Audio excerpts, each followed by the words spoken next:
What's going on? We back with the boxing plan. Good morning, it's your boy CJ Goodfella dropping another one in my DJ Khaled voice. Y'all know what it is. One time for the one time. Let's jump right into it. Heard the homie Vince the Body Snatcher. Shout out to him, one of my subscribers and commenters, part of the Wrench Gang. Told me that Stephen Espinoza said last night it's time for Gary Russell to get in a unification bout. And Stephen Espinoza, he turned down Leo Santa Cruz and Abner Mares tune-up fight today rematch on Showtime last year. He sent that shit to Fox. Abner Mares fought Clariar, who Tank just beat up. And then Leo Santa Cruz fought Chris Avalos there too. And he right. The 126-pound division is monopolized by Al Heyman.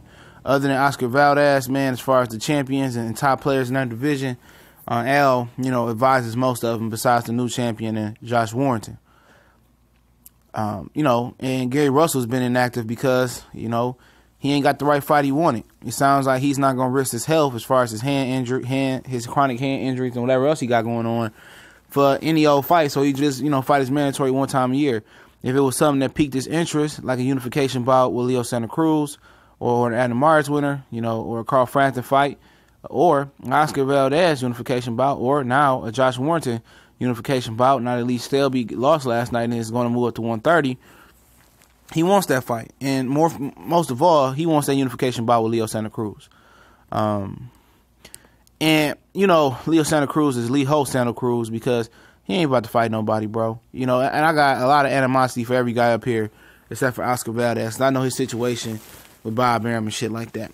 But every other guy on here, except for Josh Warrington as well, every other guy on here, even Frampton, Mares, Santa Cruz, Scott Quigg, all those pussies up there, man, they duck Rigondeaux for years, and they pulling the same shit they put on Rigondeaux on Gary Russell. And you think, most people forget it and sweep it under the rug, and it goes lost in the sauce. A lot of these channels just move on and just, forget about Rigondeaux. No, I'm just going to not forget about what they did to him, man.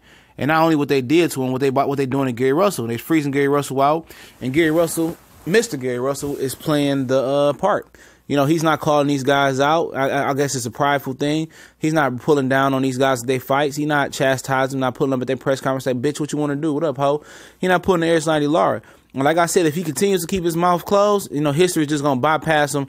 And it's going to be, people look at history like, oh, why did that good guy Gary Russell never fought, Santa Cruz, Frampton, and Mares, and Oscar Valdez, and Scott Quigg? Why didn't they never mix it up in that division, man? And, people just going to gloss over the fact that fight didn't happen. And it didn't happen because, the whole crew, Mares, Frampton, Cruz, and Scott Quigg, the pussy bunch. They didn't want it. They didn't want to fight. They didn't want to fight Rigondeaux, and they don't want to fight Gary Russell. They scared. Gary Russell will beat the dog walking shit out of all three of them. And the guy who had the best chance versus him, out of those four, Scott Quigg, Carl Frampton, Leo Santa Cruz, Adam Mares, probably will be Carl Frampton, but he get put on his fucking neck as well. And they ducked Rigondeaux, and now they doing the same thing to Gary Russell. And even when Rigondeaux was talking that shit, and calling them punks and stuff of that nature, it really didn't resonate with the American fans because he wasn't speaking English. He resonated because of Lomachenko, because he talked shit for so long, and his Twitter game got good, or whoever's writing his Twitter, it was to perfection, the trash talk. So at the while, Lomachenko was like, look, Bob, I gotta smack this hoe up, man, real quick. Have them move up two-weight classes. You get the judges just in case on our side. Get the gloves with the ring on our side. Get the ref on our side just in case, man. Just in case. But like I said, it's time for this dude to get a unification bout. He shouldn't be forced to move up. Leo Santa Cruz and Adam Mares, man, if I'm Stephen Espinoza, I'm telling Al Heyman, neither one of them take this fight, don't bring him back on my network. The winner of that, they don't want to unify with Gary Russell, don't have him on my network no more, period. I don't want them fighting on here till they're ready to step up. Because, Showtime is pouring a whole bunch of money, in to see Leo Santa Cruz, man. He been on pay-per-views and shit, but all networks. He was on the Canelo pay-per-view fighting construction workers and art teachers. He was on the Floyd Mayweather pay-per-views, fighting water department workers and Popeye's cashiers and shit like that, and Zaxby deep chicken fryers and shit like that. I got tired of seeing that shit, man.